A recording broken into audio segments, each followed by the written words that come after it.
وہ انفرادی ذمہ داریاں بھی ہیں، وہ اجتماعی ذمہ داریاں بھی ہیں۔ دین اسلام کے حوالے سے سب سے پہلی ذمہ داری تفہیم دین۔ کون سی ذمہ داری ہے؟ تفہیم دین، کہ ہم بطور مسلمان اس دین کو خود سمجھیں، خود سمجھیں۔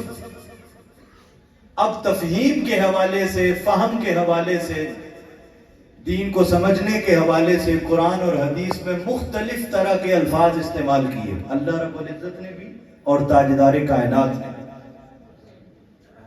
دین کو سمجھنے کے حوالے سے، دین کو سمجھنے کے حوالے سے تفہیم کا لفظ بھی آیا، فہم کا لفظ بھی آیا، تدبر کا لفظ بھی آیا، تفکر کا لفظ بھی آیا، تعقل کا لفظ بھی آیا، بصیرت کا لفظ بھی آیا، اور اس کے علاوہ مختلف اور الفاظ بھی ہیں جو دین کو سمجھنے کے لیے قرآن اور حدیث میں بیان ہوئے۔ جیسے اللہ رب العزت نے فرمایا افلا یتدبرون القرآن ام علی قلوب اقفالها، کیا تم قرآن پر تدبر نہیں کرتے؟ کیا تم قرآن میں غور و فکر نہیں کرتے؟ کیا تمہارے دلوں پر تالے لگے ہوئے ہیں؟ یعنی اللہ رب العزت خود ہمیں پیغام دے رہے اور دعوت دے رہے کہ تم اس دین کو خود سمجھو۔ پھر جو خوش نصیب دین کو سمجھتے ہیں اللہ رب العزت نے ان پر بھی کرم فرمایا اور ان کے لیے فرمایا افمن شرح اللہ صدرہ للاسلام فہو علی نور من ربہ، جس کے سینے کو اللہ اسلام کے لیے کھول کر اس کو سمجھ بوجھ عطا کر دیتا ہے، اللہ فرماتا ہے کہ وہ اسلام کی سمجھ بوجھ کی وجہ سے اپنے رب کی جانب سے نور پہ فائز ہو جاتا۔ یعنی اسلام کو جو سمجھتا ہے، اسلام کو سیکھنے کی، سمجھنے کی جو تگ و دو اور محنت کرتا ہے، اللہ رب العزت اس کی زندگی سے ظلم اور تاریکیوں کو ختم کر دیتا ہے، اس بندے کو اللہ نور کے مقام پہ فائز کر دیتا۔ گویا اسلام کو سمجھنے والا، اسلام کے اندر غور کرنے والا، فکر کرنے والا، تدبر اور تعقل کرنے والا، اس کی زندگیوں میں پھر اندھیرے نہیں رہتے، اللہ اس کی زندگیوں میں نور ہی نور برسا دیتا۔ پھر تاجدار کائنات نے خود ارشاد فرمایا من یرد اللہ بہ خیرا یفقہہ فی الدین، اللہ رب العزت جس کے ساتھ بھلائی کا ارادہ کر لے، حضور فرماتے ہیں اللہ رب العزت اس کو دین کا فہم عطا کر دیتا۔ یعنی ہم نے اللہ رب العزت کی بھلائی کے معیارات کچھ اور رکھے ہوئے، ہم سمجھتے ہیں کہ جس کے پاس کوئی عہدہ یا منصب ہے تو شاید اللہ نے اس کے ساتھ بھلائی کی اور عہدہ عطا کر دی، جس کے پاس کوئی مالی طور پر فراوانی ہے تو شاید اس کے ساتھ بھلائی کر دی اور اسے مال کی فراوانی دے دی، جس کے پاس حسن و جمال کی دولت ہے، عقل کی، فہم کی، بصیرت کی، یہ چیزیں ہیں، شاید ہم سمجھتے ہیں کہ اللہ نے بھلائی کر دی تو اس کو یہ نعمتیں ملی۔ حضور فرما رہے ہیں جب اللہ کسی کے ساتھ بھلائی کا ارادہ فرمائے، اسے اور کوئی نعمت ملے یا نہ ملے، اللہ اس کو یہ نعمت ضرور دیتا ہے کہ اس شخص کو اللہ دین اسلام کی سمجھ بوجھ عطا کر دیتا۔ گویا دین کی سمجھ بوجھ صرف اسے ہی ملتی ہے جس کے ساتھ اللہ رب العزت چن کر بھلائی کا ارادہ فرما لیتا۔ اور اسی حدیث کے دوسرے حصے میں حضور نے فرمایا وَإِنَّمَا أَنَا قَاسِمٌ وَاللَّهُ يُعْطِي، علماء کرام بیٹھے ہیں، انما کلمہ حسر ہے، یعنی تاجدار کائنات یہ ارشاد فرما رہے ہیں انما انا قاسمٌ، بے شک تقسیم کرنے والا میں ہی ہوں، واللہ یعطی، اور اللہ مجھے عطا کرتا۔ یعنی اس کائنات کے اندر جتنی نعمتیں، چاہے عقل کی نعمت ہے، شعور کی نعمت ہے، علم کی نعمت ہے، دین کی سمجھ بوجھ کی نعمت ہے، مال کی نعمت ہے، اولاد کی نعمت ہے، اس کائنات کے اندر جس چیز کو ہم نعمت تصور کرتے ہیں، جس چیز پر اللہ کی نعمت کا اطلاق ہوتا ہے، اس کائنات میں تقسیم ہونے والی ہر نعمت وہ تاجدار کائنات صلی اللہ علیہ وآلہ وسلم اپنے دست قدرت سے تقسیم فرما رہے ہیں۔ اللہ رب العزت حضور کو ہر نعمت عطا کرتا ہے اور تاجدار کائنات اس نعمت کو آگے امت میں تقسیم کرتے ہیں. سبحان اللہ سبحان اللہ. تفہیم دین، یہ دین اسلام کی اہم ترین جو ہمارے اوپر ذمہ داریاں دین کے حوالے سے، یہ سب سے پہلی ذمہ داری تفہیم دین. دوسری ذمہ داری اہم ترین وہ تعمیل دین. دوسری اہم ترین ذمہ داری کیا ہے؟ تعمیل دین. اب اس تفہیم دین جس کو ہم نے سمجھا ہے، جس کو ہم نے جانا ہے، اس تفہیم دین کے حوالے سے ہی عصر حاضر میں شیخ الاسلام ڈاکٹر محمد طاہر القادری نے اور آپ کے صاحبزادگان نے اور پوری تحریک منہاج القرآن نے تفہیم دین کے حوالے سے جو شیخ الاسلام نے اس امت اور انسانیت کی خدمت کی، سب سے بڑی خدمت یہ ہے کہ شیخ الاسلام نے 1000 سے زائد کتابیں لکھ کر اس امت کے حوالے کی، تاکہ روئے زمین پر جو شخص بھی دین کو سمجھنا چاہے، دین سے متعلق جس موضوع کو سمجھنا چاہے، جس عنوان کو سمجھنا چاہے، عقیدے کی دنیا میں کوئی عقیدہ سمجھنا چاہے، عبادات کی دنیا میں کسی عبادت کی جامعیت، اس کی وسعت، اس کے احکامات اور مسائل کو سمجھنا چاہے، اس نے معاملات کو سمجھنا چاہے، حقوق اور آداب کو سمجھنا چاہے، اسلام اور جدید سائنس کو سمجھنا چاہے، جس علم اور فن کو سمجھنا چاہے، 1000 سے زائد کتابیں لکھ کر اس امت کو سب سے پہلے وہ تحفہ دیا، تاکہ عصر حاضر میں کوئی شخص یہ دعویٰ نہ کر سکے کہ میں دین کو سمجھنا چاہتا ہوں یا دین کے فلاں حصے اور موضوع کو جاننا چاہتا ہوں، اور شیخ الاسلام ڈاکٹر محمد طاہر القادری نے کوئی کتاب لکھ کر میری رہنمائی نہیں کی. شیخ الاسلام نے ہر موضوع پر کتاب لکھ کر اس امت کی رہنمائی کی.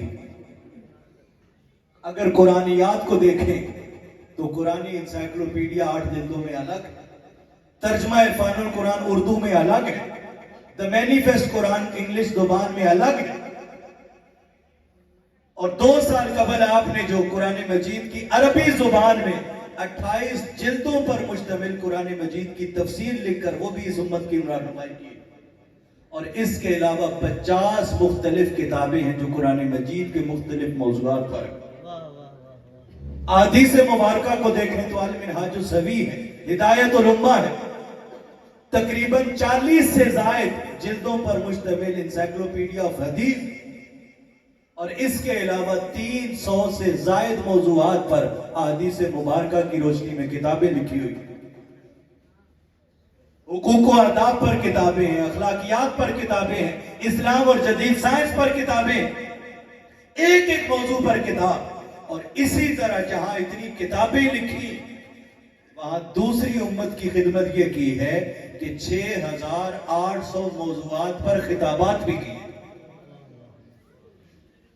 اس چیز کو خصوصاً تحریکی، اب آپ اس چیز کو سمجھیے گا.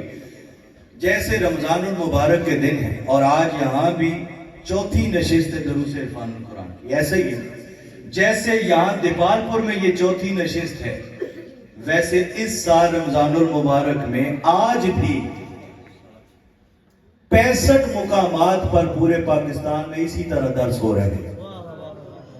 کتنے مقامات پر؟ 65 مقامات. اب جو چیز میں عرض کرنا چاہ رہا ہوں وہ یہ ہے کہ میں آپ کے سامنے آج ایک موضوع لے کے آیا. اب یہی موضوع اگر میں نے تقریباً 16 شہروں میں درس دینے، 3 میں ہو چکے، 4تھے میں آج جاری ہے، آگے 12 کے قریب اور دروس، اب 16 شہروں میں تقریباً میں نے جانا ہے. اب میری دروس کی یا خطابت کی جو تعداد بن جائے گی وہ 16 بن جائے گی. کتنی بن جائے گی؟ 16. لیکن بیسک موضوع میرا ایک ہی، ہمارا دین اور ہماری ذمہ داری. اس میں کبھی کوئی آیت تبدیل کر لی، کبھی کوئی حدیث تبدیل کر لی، کبھی کوئی اور چیز تبدیل کر لی، لیکن بیسک موضوع خطابات کی تعداد 16 ہے، لیکن موضوع اس میں ایک ہی ہے. شیخ الاسلام ڈاکٹر محمد طاہر القادری کے 6800 خطابات نہیں، 6800 موضوعات بھی الگ ہیں، خطابات بھی الگ ہیں. اور یہ 1985 اور 90 کی دہائیوں کی باتیں ہیں کہ اس دور میں بھی شیخ الاسلام کو ایک ایک خطاب پر 5-5 لاکھ روپے کی بھی آفر ہوتی تھی۔ آپ سوچیں اس مرد کلندر نے اس امت کی کس طرح کی خدمت کی، 1000 سے زائد کتابیں لکھی، 6800 موضوعات پر خطابات کیے، اور ہر جگہ ایک ہی بات دہرائی۔ آپ باہر سٹال لگے، کوئی کتاب اٹھا کے دیکھ لیں، اس کے پہلے پیج پہ یہ چیز پرنٹڈ ہے۔ آپ نے فرمایا میری کتاب سے حاصل ہونے والی جملہ آمدنی وہ منہاج القرآن کے لیے وقف ہے۔ وہ عبارت تھوڑی ہے، جو اصل عبارت ہے وہ زیادہ ہے۔ آپ نے فرمایا میرے دنیا سے جانے کے بعد میرے بچوں اور فیملیز میں سے بھی کوئی بندہ میری کتاب پہ رائلٹی نہیں لے سکتا۔ میں نے جو خدمت کی ہے، آپ ہمیشہ فرماتے ہیں تاجدار کائنات آپ کی ایک مسکراہٹ کے لیے میں نے ساری خدمت کی۔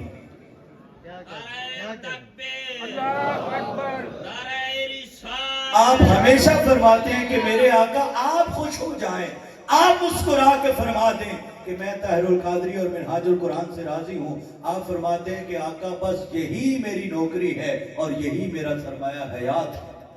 تفہیم دین کے حوالے سے دوسری عام ترین چیز میں نے عرض کیا وہ تعمیل دین، کہ ہم دین کے مطابق عمل بھی کریں۔ اگر ہماری زندگیوں میں تفہیم ہے کہیں نہ کہیں، بدقسمتی ہے کہ ہم عمل سے خالی ہو جائیں، عمل سے خالی ہو جائیں۔ تعمیل و عمل دین کو سمجھنا ہو تو اس کو سمجھنے کے بھی کئی انداز ہیں۔ سب سے بڑا اور اہم انداز یہ جہت جو ہے اس کو سمجھنے کی، وہ تاجدار کائنات صلی اللہ علیہ وآلہ وسلم کی سیرت طیبہ، جس کے بارے میں اللہ رب العزت نے فرمایا لَقَدْ كَانَ لَكُمْ فِي رَسُولِ اللَّهِ أُسْوَةٌ حَسَنَةٌ۔ اب بڑی قابل توجہ بات، اللہ نے یہ نہیں فرمایا ایھا المسلمون لَقَدْ كَانَ لَكُمْ فِي رَسُولِ اللَّهِ أُسْوَةٌ حَسَنَةٌ، اے مسلمانوں تمہارے لیے میرے رسول کی سیرت بہترین نمونہ ہے۔ یہ بھی نہیں فرمایا یا ایھا الذین آمنوا لقد کان لکم فی رسول اللہ اسوۃ حسنہ، اے ایمان والو تمہارے لیے میرے رسول کی سیرت بہترین نمونہ ہے، بلکہ اللہ نے فرمایا لقد کان لکم، یہ کم ضمیر عمومیت پہ دلالت کرتی ہے۔ اللہ نے فرمایا چاہے کوئی مسلمان ہے، چاہے کوئی مومن ہے، اور چاہے اس کائنات کے اندر بسنے والا کوئی شخص بھی ہے، اللہ نے فرمایا روح زمین کے ہر شخص کے لیے قیامت تک کے لیے میرے رسول کی سیرت ایک بہترین نمونہ ہے۔ یعنی قیامت تک آنے والے لوگوں میں سے کوئی ایک بندہ بھی ایسا نہیں ہوگا جو کسی موضوع پر حضور کی سیرت سے رہنمائی لینا چاہے اور مصطفیٰ کی سیرت اس کی رہنمائی نہ کر سکے۔ اب اسی تعمیل و عمل دین کو بھی سمجھنا ہو تو حضور کی سیرت بہترین نمونہ، وہ نمونہ کیسے ہے؟ وہ نمونہ ایسے ہے کہ دیکھیں ہمارے 12 مہینوں کو اگر ہم دیکھیں غور سے، ہر بندہ اپنا انالیسس خود کر سکتا ہے۔ ہماری سب سے زیادہ جو عبادات کی ایک مقدار بنتی ہے وہ رمضان کے مہینے میں بنتی ہے، ایسے ہی ہے۔ یعنی ہم 11 مہینوں میں اس قدر عبادت نہیں کر پاتے، اسے ہماری غفلت کہیں، کمزوری کہیں، نادانی کہیں، جو نام دینا چاہیں۔ ہماری سب سے زیادہ عبادات کا جو معمول بنتا ہے وہ رمضان میں بنتا ہے، کہ ہر بندہ نماز پنجگانہ کے ساتھ روزے کا بھی اہتمام کرتا ہے، ہر بندہ کوشش کرتا ہے سحری سے پہلے تہجد بھی ادا کرے، عشاء کے بعد تراویح بھی ادا کرے، ہر بندہ کوشش کرتا ہے کہ نفلی عبادات، قرآن کی تلاوت، درود و سلام، اذکار و تسبیحات ان کی بھی کثرت کرے۔ اب جو میں چیز عرض کرنا چاہ رہا ہوں وہ یہ کہ ہماری جتنی بھی عبادت ہے سب سے زیادہ رمضان کی ہے۔ ہماری رمضان کی عبادت پر بھی ہم میں سے کسی کے بھی پاؤں اور ٹانگیں نہیں سوجتی۔ بڑی قابل توجہ بات کہ دین پر عمل کیا چیز ہے، ہم میں سے کسی کے پاؤں اور ٹانگیں نہیں سوجتے، لیکن تاجدار کائنات کی یہ رمضان کی عبادت نہیں، حضور کے 12 مہینوں کی عبادت کا حال ہے کہ حضور اتنی عبادت کرتے کہ میرے آقا کے پاؤں مبارک بھی سوج جایا کرتے، اتنی عبادت کرتے کہ اس مالک کو فرمانا پڑتا یا ایھا المزمل، اے میرے کملی اوڑھنے والے محبوب قُمِ اللَّيْلَ إِلَّا قَلِيلًا، میرے حبیب رات کو جاگا کر لیکن تھوڑا جاگا کر، نصفہ، میرے حبیب آدھی رات جاگ لیا کر، آدھی رات عبادت کر لیا کر، اب انقص منہ قلیلا، حبیب 3 حصے سو لیا کر، 1 حصہ عبادت کر لیا کر، اور آگے فرمایا اچھا حبیب جیسے تیرا دل کرتا ہے تو ویسے عبادت کرتا ہے۔ یعنی میرے آقا کی عبادت اتنی ہوتی کہ میرے آقا کے قدم مبارک بھی سوج جایا کرتے۔ ارے جن کے صدقے ہم نے بخشا جانا ہے ان کی عبادتوں کا حال یہ کہ ان کے پاؤں سوج جاتے ہیں۔ اب حضور کو کیا معاذ اللہ یہ کوئی ڈر ہے کہ مجھے جنت نہیں ملے گی عبادت نہیں کروں گا؟ ارے جنت تو میرے مصطفیٰ کے اشاروں میں پڑی ہے۔ کیا حضور نے اسی دنیا میں نہیں فرمایا میرا ابوبکر جنتی، میرا عمر جنتی، عثمان جنتی، علی جنتی، عبد الرحمن ابن عوف جنتی، طلحہ ابن زبیر جنتی؟ ان 10 خوش نصیبوں کے حضور نے نام گن گن کر بتا دیے کہ لوگوں دنیا میں جس نے جنتی دیکھنے ہوں، میں ان 10 کے نام بتا رہا ہوں، یہ محمد انہیں جنت کی بشارت دے رہا ہے۔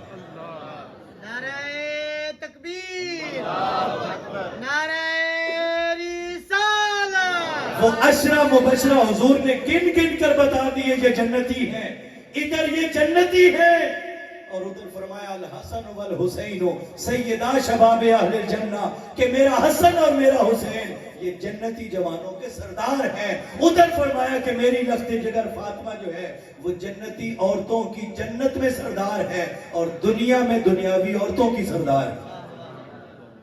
جن کے اشاروں میں جنت ہے، جن کے کلام میں جنت ہے، جن کے قدموں میں جنت ہے، اس حبیب کی اپنی عبادت کا عالم یہ ہے کہ میرے آقا اتنی عبادت کرتے کہ آپ کے پاؤں مبارک بھی سوج جایا کرتے تھے۔ افسوس، صد افسوس کہ آج ہم اس سیرت اور کردار کے اعلیٰ نمونے سے، اس عبادت اور بندگی کے اعلیٰ نمونے سے ہم عاری بھی ہیں، خالی بھی ہیں اور بدقسمتی سے باغی بھی ہیں۔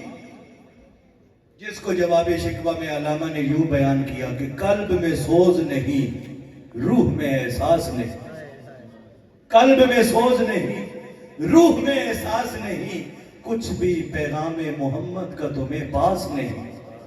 اور کون ہے تارک آئین رسول مختار، مصلحت وقت کی ہے کس کے عمل کا معیار، شور ہے کہ دنیا سے ہو گئے مسلمان نابود، ہم یہ کہتے ہیں کہ تھے بھی کہیں مسلم موجود، فرقہ بندی ہے کہیں تو کہیں ذاتیں ہیں، کیا دنیا میں پنپنے کی یہی باتیں ہیں؟ اور وہ معزز تھے زمانے میں مسلمان ہو کر، تم خار ہوئے تارک قرآن ہو کر، اور وائے ناکامی کے متائے کارواں جاتا رہا، کارواں کے دل سے مگر احساس زیاں جاتا رہا۔ یہ وہ ہماری زبوں حالی ہے جس کو اقبال جواب شکوہ میں بیان کرتے ہیں، اور اقبال اس زبوں حالی سے، اس دلدل سے، اس ذلت سے، اس رسوائی سے نکلنے کا حل بھی دیتے ہیں اور کہتے ہیں کہ قوت عشق سے ہر پست کو بالا کر دے اور دہر میں اسم محمد سے اجالا کر دے۔ اور اللہ کا پیغام اقبال اپنے کلمات میں یوں دیتے ہیں کہ کی محمد سے وفا تو نے تو ہم تیرے ہیں۔ یعنی قرآن اور حدیث کے مطالعہ کے بعد یہ صرف جواب شکوہ کا ایک شعر نہیں ہے، یہ اللہ رب العزت کا ایک پیغام بھی ہے جسے اقبال اپنے کلمات میں دہرا رہے ہیں کہ اللہ تمہیں یہ پیغام دیتا ہے حضرت انسان کہ اگر تو نے میرے حبیب سے وفا کر لی، کی محمد سے وفا تو نے تو ہم تیرے ہیں، یہ جہاں چیز ہے کیا لوح و قلم تیرے۔ آج ہمیں اس تعمیل اور عمل کی ضرورت ہے۔ اب اس پر پہلی وحی کا جب نزول ہوا تو وہ کلمات سیدہ خدیجہ الکبریٰ رضی اللہ تعالیٰ عنہ، آپ کے وہ کلمات بھی بہت اہم ہیں کہ جب پہلی وحی کا نزول ہوا تو سیدہ خدیجہ الکبریٰ کے جو کلمات تھے، آپ فرماتی ہیں کہ اللہ کے حبیب، اللہ آپ کو کبھی بھی رسوا نہیں کرے گا۔ کیوں؟ وہ فرماتی ہیں کہ اس لیے رسوا نہیں کرے گا اے میرے حبیب کہ میں نے جب بھی آپ کو دیکھا آپ لوگوں کے ساتھ صلہ رحمی کرنے والے ہیں، آپ کمزوروں کی مدد کرنے والے ہیں، آپ وعدوں کو پورا کرنے والے، امانتوں کو لوٹانے والے۔ حضرت جعفر بن ابی طالب اگر ان کے کلمات دیکھیں نجاشی کے دربار کے، وہ بھی یہی ہے۔ اور پھر سورہ فتح کو اگر ہم دیکھیں تو اللہ رب العزت نے اس کی آخری آیت میں حضور علیہ السلام کی جو معیت میں ہیں ان کے بھی عمل کی طرف اشارہ کیا اور فرمایا محمد الرسول اللہ والذین معہ اشداء علی الکفار رحماء بینہم تراہم رکعا سجدا یبتغون فضلا من اللہ ورضوانا، کہ اے لوگوں میرے حبیب کی جو معیت میں رہتے ہیں ان کے عمل کا حال یہ ہے کہ وہ آپس میں بڑے نرم دل ہیں اور کفار پر بڑے شدید ہیں۔ اور اے امت جب بھی تم ان خوش نصیبوں کو دیکھو گے تو یا وہ رکوع کی حالت میں دیکھو گے یا انہیں سجدوں کی حالت میں دیکھو گے، اور ہر لمحہ ایسے دیکھو گے وہ اللہ کے فضل کے متراشی نظر آئیں گے۔ آج ہم اپنا انالیسس کریں، اپنے گریبانوں میں جھانکیں کہ تفہیم دین ہماری زندگی میں کتنی رہ گئی اور تعمیل دین کتنا رہ گیا۔ تعمیل دین کا یہ جو سبق ہم بھول چکے ہیں، اس سبق کی طرف شیخ الاسلام ڈاکٹر محمد طاہر القادری عصر حاضر میں پھر سے کہیں گوشہ درود کی صورت میں، کہیں حلقات درود و فکر کی صورت میں، کہیں شب بیداریوں کی صورت میں، اور کہیں اسی رمضان کے دنوں میں حرمین شریفین کے بعد سب سے بڑے اعتکاف، شہر اعتکاف کی صورت میں، کہیں لیلۃ القدر کے اجتماع کی صورت میں، یہ وہ سارے راستے اور دروازے کھولے ہیں کہ جو عمل ہماری زندگیوں سے نکل چکا، ہم ان محافل کا حصہ بن کر، ان مجلسوں کا حصہ بن کر اسی عمل کی طرف دوبارہ اپنا سفر شروع کریں۔